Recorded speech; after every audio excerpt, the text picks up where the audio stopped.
Hello students, welcome back to the infectious diseases of heart. So morning we had discussed regarding pericarditis, which is the infection of outermost layer of heart, so which contains visceral and parietal pleura, visceral and parietal pericardium. So myocarditis, okay. So myocarditis is the middle layer of heart, muscular layer of heart. So if infection occurs in such area, we will call myocarditis. And in this infectious disease, we also have endocarditis, so which is inflammation or infection of endocardium, okay, the inner layer of heart chambers and some aorta, particulars like that. Okay. Without wasting time, let's begin. I will share a PPT regarding myocardium. Myocarditis. Here it is. Okay, now we are in the PPT. So let's begin with the topic. Myocarditis, so either epicarditis in the ಆಗಿರಬಹುದು ಅಥವಾ endocarditis in the ಆಗಿರಬಹುದು, secondary to dose infection ಇದು ಕೂಡ ಆಗಲಿಕ್ಕೆ ಸಾಧ್ಯ ಉಂಟು. Okay, so it may be primary disease, ಅಂದ್ರೆ ಇದು ತಂತಾನೆ primary infection ಆಗಿ ಕೂಡ ಬರಬಹುದು. Example, rheumatic heart disease ಅಲ್ಲಿ this will occur as a primary condition. Okay, ಬೇರೆ pericardium affect ಮಾಡಲ್ಲ, endocardium affect ಮಾಡಲ್ಲ, myocardium ನೇ affect ಮಾಡುತ್ತೆ. So ಅದರ primary cause ಕೂಡ ಆಗಿರಬಹುದು ಅಥವಾ secondary cause to other pericarditis, endocarditis ಕೂಡ ಆಗಿರಬಹುದು. So that is myocarditis, inflammation and infection of the myocardium. Okay, so as per technical details, myocarditis is a focal or diffuse inflammation of myocardium. Focal ಅಂದ್ರೆ ಒಂದು ಕಡೆ ಆಗ್ತಕ್ಕಂಥದ್ದು, diffuse ಅಂದ್ರೆ ಆ ಪೂರ್ತಿ muscles ಅಲ್ಲಿ ಹರಡ್ತಕ್ಕಂಥದ್ದು. ಓಕೆ, ಸೊ ಮಯೋಕಾರ್ಡಿಯಂ ಇದೆ focal or diffuse inflammation of the myocardium. So ಅದು ಡ್ಯೂ ಟು ಎನಿ ಫ್ಯಾಕ್ಟರ್, ನಾ ಹೇಳಿದ್ನಲ್ಲ ಅಬೋವ್ ಫ್ಯಾಕ್ಟರ್, ಸೊ ಆ ಫ್ಯಾಕ್ಟರ್ ಇಂದ ಯಾವ್ದ್ರಿಂದ ಬೇಕಾದ್ರೂ ಆಗ್ಬೋದು.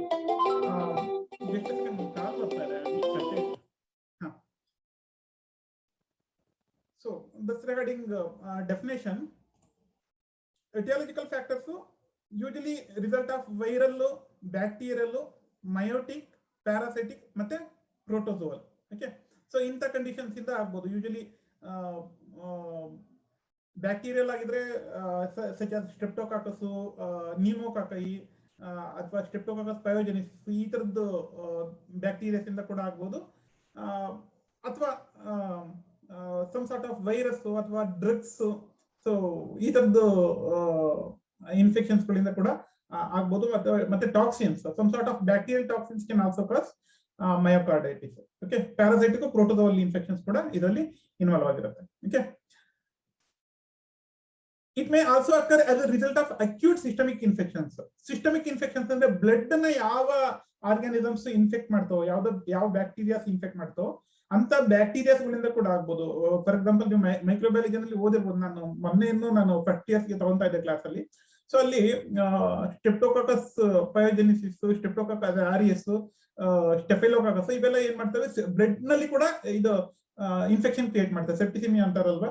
ಸೊ ಆ ತರದ್ದು ಸೆಪ್ಸಿಸ್ ನ ಕ್ರಿಯೇಟ್ ಮಾಡ್ತವೆ. ಸೊ ಆ ತರ ಸಿಸ್ಟಮಿಕ್ ಇನ್ಫೆಕ್ಷನ್ಸ್ ಆದ್ರೆ ಅದು ಫೈನಲಿ ಮಯೋಕಾರ್ಡಿಯಂ ಅಲ್ಲಿ ಬಂದು ಡಿಫ್ಯೂಸ್ ಆಗಿ, ಮಯೋಕಾರ್ಡಿಯಂ ಒಳಗಡೆ ಡಿಫ್ಯೂಸ್ ಆಗಿ ಅಲ್ಲಿ ಇನ್ಫೆಕ್ಷನ್ ಮಾಡ್ತಕ್ಕಂಥ ಸಾಧ್ಯತೆ ಇರುತ್ತೆ. ಈ ರುಮ್ಯಾಟಿಕ್ ಫೀವರ್ ಕೂಡ ಅಷ್ಟೇ. Rheumatic fever primarily occurs in the systemic as a systemic infection.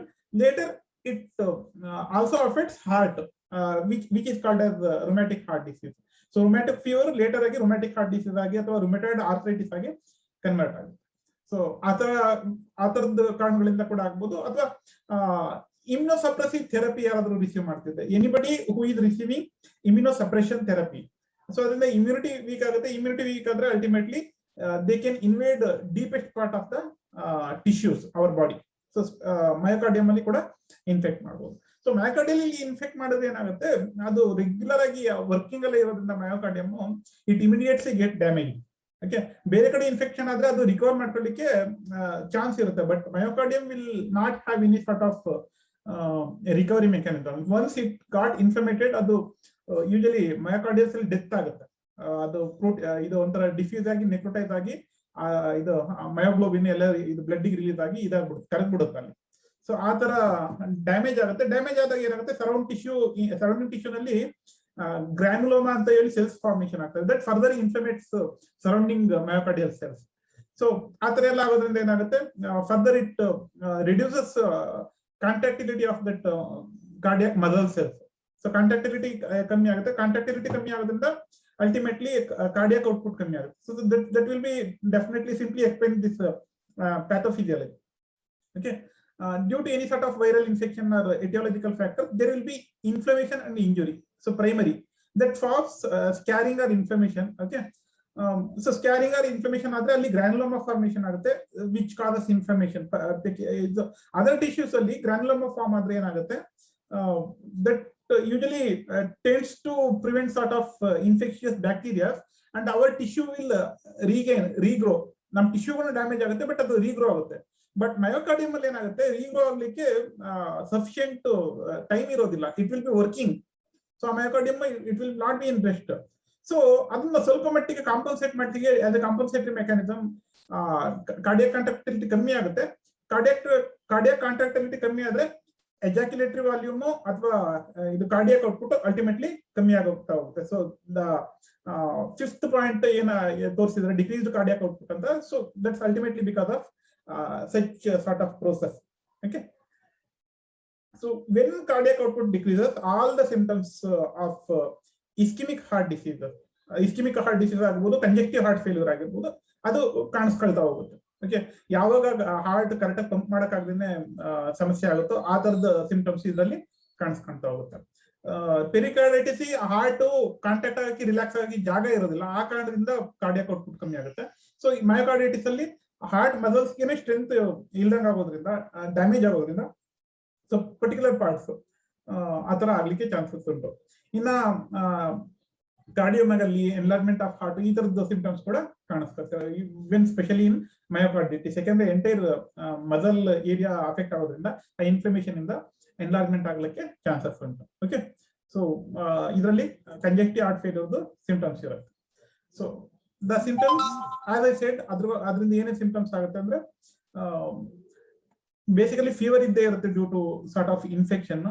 So acute myocarditis ಅಲ್ಲಿ depending on infection and degree of myocardial damage clinical manifestations ಕಾಣಿಸ್ತಾ ಹೋಗುತ್ತೆ. ಬೇಸಿಕಲಿ ಫೀವರ್ ಇದ್ದೇ ಇರುತ್ತೆ. ಸೊ ದೆನ್ ಮಯೋಕಾರ್ಡಿಯಂ ಕಾಂಟ್ರಾಕ್ಟಿಲಿಟಿ ಕಮ್ಮಿ ಆಗ್ತಾ ಹೋಗುತ್ತೆ. ಅದರಿಂದ ಏನಾಗುತ್ತೆ, ಕಾರ್ಡಿಯಾಕ್ ಔಟ್ಪುಟ್ ಕಮ್ಮಿ ಆಗೋದ್ರಿಂದ ಫಟೀಗು, ಮ್ಯಾಲೇಸ್, ಮತ್ತೆ ಬೇರೆ ಡಿಸ್ನಿಯಾ, ದೆನ್ ಸಿಂಕೋಪ್, ಸೊ ಈ ತರದ್ದು ಏನು ಕಂಜೆಕ್ಟಿವ್ ಹಾರ್ಟ್ ಫೇಲ್ಯೂರ್ ಆದ್ರೆ ಏನ್ ಸಿಂಪ್ಟಮ್ಸ್ ಕಾಣಿಸ್ತಾ ಹೋಗುತ್ತೆ ಅದೆಲ್ಲ ಇದರಲ್ಲಿ ಕಾಣಿಸ್ಕೊಳ್ತಾ ಹೋಗುತ್ತೆ. Then so the same symptoms even systemic circulation ಅಲ್ಲಿ ಇದು ಕಮ್ಮಿ ಆಗ್ಬೋದು, ಎಡಿಮಾ ಆಗ್ಬೋದು, ಸ್ಟಾಗ್ನೆಂಟ್ ವೀನಸ್ ಸರ್ಕ್ಯುಲೇಷನ್ ಅಲ್ಲಿ ಬ್ಲಡ್ ಹಂಗೆ ಉಳ್ಕೊಂಡು ಅಲ್ಲಿ ವೀನಸ್ ಹೈಪರ್ಟೆನ್ಷನ್ ಆಗ್ಬೋದು, ಪಲ್ಮನರಿ ಹೈಪರ್ಟೆನ್ಷನ್ ಆಗ್ಬೋದು. ಸೊ ಈ ತರ ಸಿಂಪ್ಟಮ್ಸ್ ಕಂಜೆಕ್ಟಿವ್ ಹಾರ್ಟ್ ಫೇಲ್ಯೂರ್ ಏನೇನ್ ಸಿಂಪ್ಟಮ್ಸ್ ಬರುತ್ತಲ್ಲ ಅವೆಲ್ಲ ಇದರಲ್ಲಿ ಕಾಣಿಸ್ಕೊಂತ ಹೋಗ್ಬೋದು. Okay, same even heart attack symptoms ಏನಿರುತ್ತೆ ಅದು ಕೂಡ even this condition if it get complicated this can lead to MI, myocardial infarction. Okay, so such sort of infections ನಾನು ಹೇಳಿದ್ದೇವೆ. MI ನಲ್ಲಿ infection disease also responsible for MI ಅಂತ ಹೇಳಿದೆ ಇಸ್ಕಿಮಿಯಾಗೆ. So ಆ ಕಾರಣದಿಂದ ಕೂಡ ಇದು MI ಆಗ್ಲಿಕ್ಕೆ ಚಾನ್ಸಸ್ ಉಂಟು. ಓಕೆ, ರುಮ್ಯಾಟಿಕ್ ಹಾರ್ಟ್ ಡಿಸೀಸ್ ಕೂಡ MI, ಮಯೋಕಾರ್ಡಿಯಲ್ ಇನ್ಫಾರ್ಕ್ಷನ್ ಚಾನ್ಸಸ್ ಜಾಸ್ತಿ ಇರ್ತಾರೆ. ದೆನ್ ಡಯಾಗ್ನೋಸಿಸ್ ಅಂಡ್ ಮ್ಯಾನೇಜ್ಮೆಂಟ್ ಅಲ್ಲಿ first ultimate diagnosis Ken mainly done by clinical features, clinical diagnosis, history, physical examination ಈ ತರದ್ದು ನೋಡ್ತಾ ಹೋಗ್ತೀವಿ. ಅದ್ರ ಜೊತೆಗೆ ಸಪೋರ್ಟಿವ್ ಡಯಾಗ್ನೋಸಿಸ್ ಏನ್ ಬೇಕು ಅಂದ್ರೆ ನಮ್ಗೆ ಆ ಮಸಲ್ ಡ್ಯಾಮೇಜ್ ಆಗಿರೋದು ಹೇಗ್ ಗೊತ್ತಾಗುತ್ತೆ ಅಂದ್ರೆ ಕಾರ್ಡಿಯಾಕ್ ಬಯೋಮಾರ್ಕರ್ಸ್.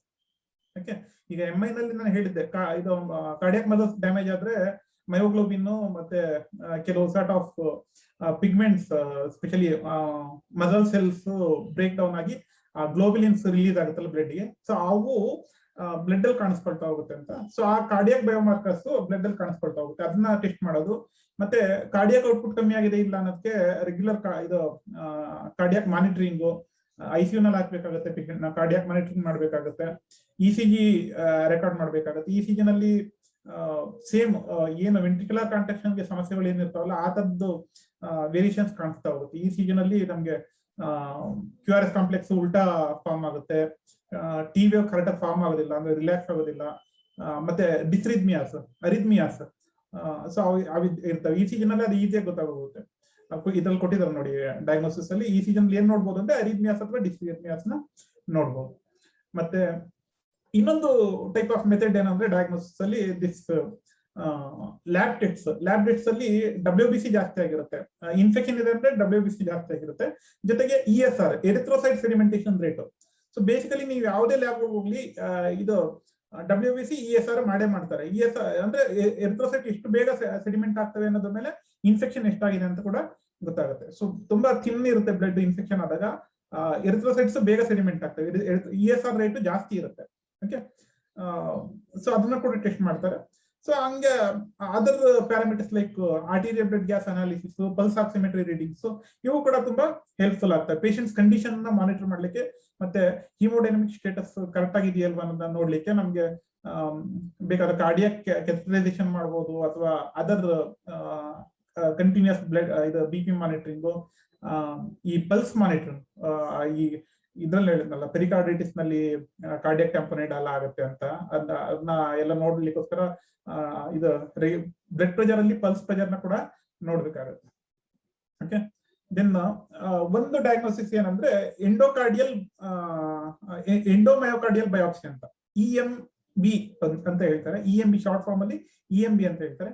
EMB ಅಂದ್ರೆ endomyocardial biopsy. A small amount of muscle tissue will be taken out of myocardium which will be further examined for sort of infection ಅಥವಾ ಎನಿ ಡಿಸೀಸ್ ಅಥವಾ ಫೈಬ್ರೋಸಿಸ್ ಫಾರ್ಮ್ ಆಗಿದೆ, ಏನು ಯಾವ ತರ ಇದು ಇನ್ಫಾರ್ಮೇಶನ್ ಆಗಿದೆ, ಈ ತರದ ಸ್ಟಡೀಸ್ ಮಾಡ್ಲಿಕ್ಕೆ ಬಯಾಪ್ಸಿ ಅಂತ ಅಂತಾರೆ. ಅದನ್ನೇ ಕಲ್ಚರ್ ಕೂಡ ಮಾಡ್ತಾರೆ. ಅದರಿಂದ ಕಾಸಿಟಿವ್ ಆರ್ಗಾನಿಸಮ್ಸ್ ಎಲ್ಲ ಯಾವ್ದು ಅಂತ ಗೊತ್ತಾಗುತ್ತೆ. Infection information, drug toxicity, bacterial toxicity ಇದೆಯಾ, ಇದನ್ನೆಲ್ಲ ಇದು ಟಿಶ್ಯೂ ಸ್ಟಡೀಸ್ ಇಂದ, ಟಿಶ್ಯೂ ಪೆಥಾಲಜಿಕಲ್ ಸ್ಟಡಿ ಟಿಶ್ಯೂ ಮಾಡ್ತಾರಲ್ವ, ಅದರಿಂದ ಗೊತ್ತಾಗುತ್ತೆ.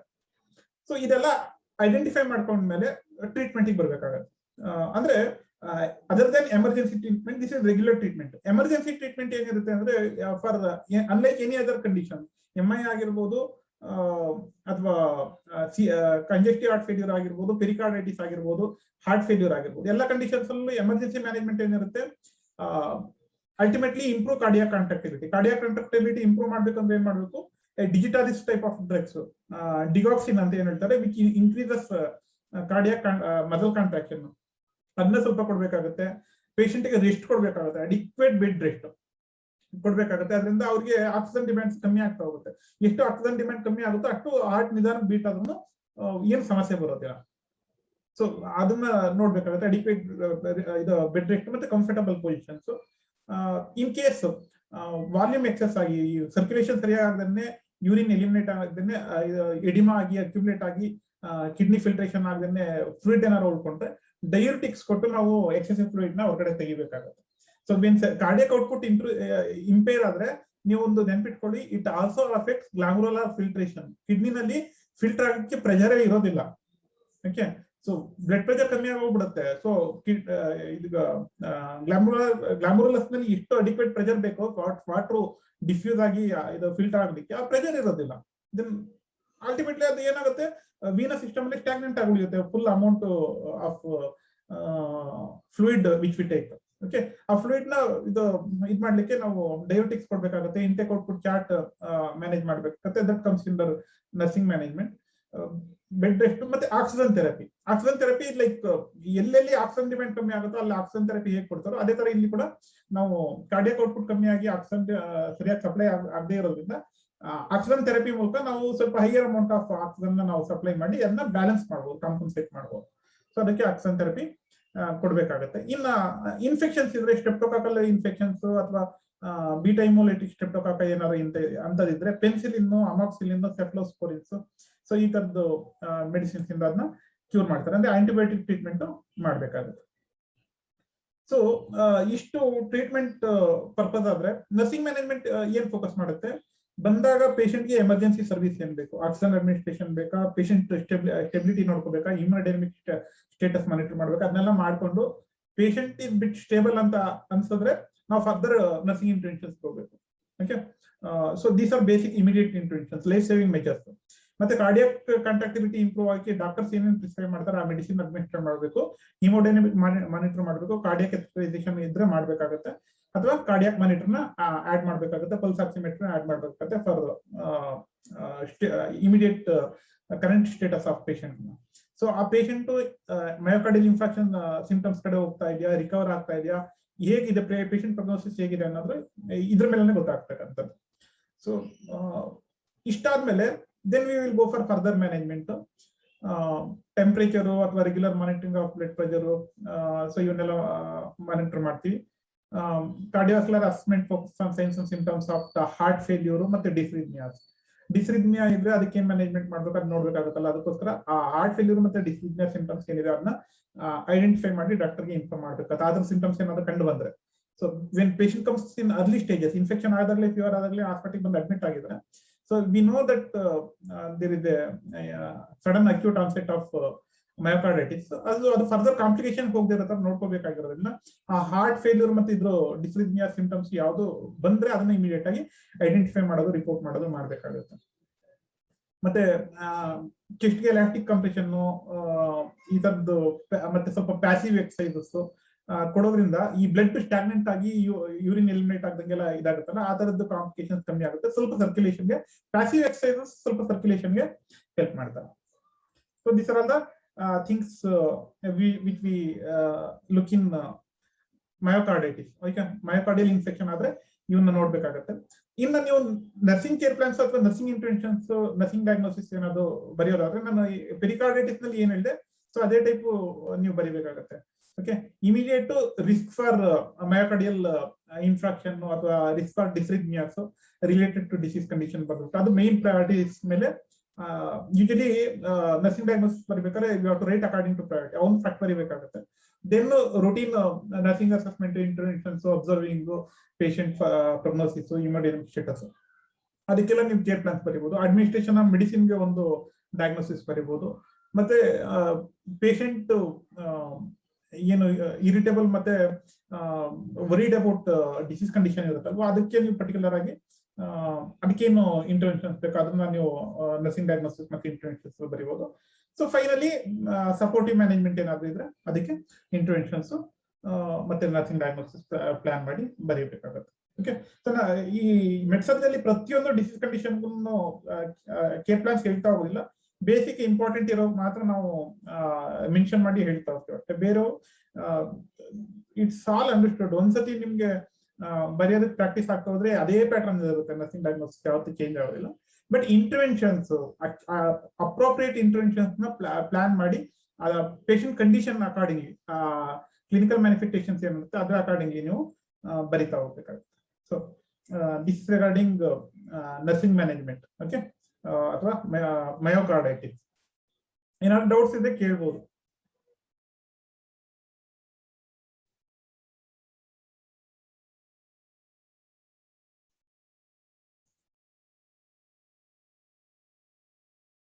Students, any doubt?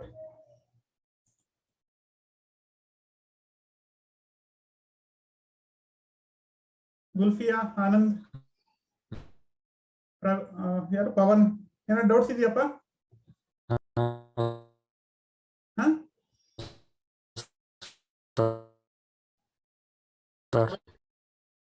ಇಲ್ಲ, ಹಾಲೆತ್ತು ನೆಟ್ವರ್ಕ್ ಇಶ್ಯೂ ಇದೆ, ಕೇಳಿಸ್ತಾ ಇಲ್ಲ ನನಗೆ.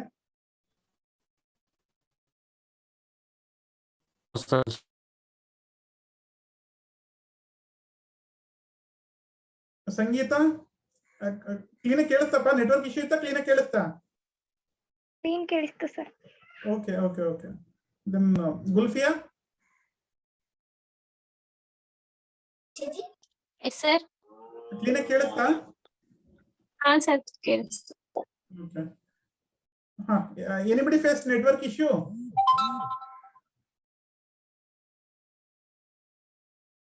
Okay, then I think ಏನು ಸಮಸ್ಯೆ ಇಲ್ಲ ಅಂತ ಅನ್ಕೊಂತೀನಿ. The same video I will share over the ಇದು ಯಾವುದು ಯೂಟ್ಯೂಬ್. ಓಕೆ, ಅಲ್ಲಿ ಯಾರಾದ್ರೂ ಸಮಸ್ಯೆ ಇತ್ತು, ಡೌಟ್ಸ್ ಇತ್ತು ಅಥವಾ ಮತ್ತೇನಾದ್ರು ರಿವೈಸ್ ಮಾಡ್ಕೋಬೇಕು ಅಂದ್ರೆ you can watch that video. ಅದ್ರಲ್ಲಿ PPT ಮತ್ತೆ ಇದು ಇರುತ್ತೆ. Just subscribe to that channel. ಅದರಲ್ಲಿ ನಾನು ಕ್ರಿಯೇಟ್ ಮಾಡಿದ್ದೀನಿ. I had created a playlist. Okay, ಮೆಡ್ಸರ್ ಸೆಕೆಂಡ್ ಇಯರ್ BSc ನರ್ಸಿಂಗ್ ಅಂತ ಒಂದು ಪ್ಲೇ ಲಿಸ್ಟ್ ಕ್ರಿಯೇಟ್ ಮಾಡಿದ್ದೀನಿ. ಸೊ ಸಬ್ಸ್ಕ್ರೈಬ್ ಮಾಡ್ಕೊಂಡು ಪ್ಲೇ ಲಿಸ್ಟ್ ಅಲ್ಲಿ ಡೈಲಿ ಏನೇನ್ ಕ್ಲಾಸ್ ಆಗ್ತಾ ಇರುತ್ತೆ ಅದನ್ನ ನಾನು ಹಿಂಗೆ ರೆಕಾರ್ಡ್ ಮಾಡಿ ಹಾಕಿರ್ತೀನಿ. ಸೊ ಅದನ್ನ ನೀವು ನೋಡ್ತಾ ಹೋಗ್ಬೋದು. ಓಕೆ.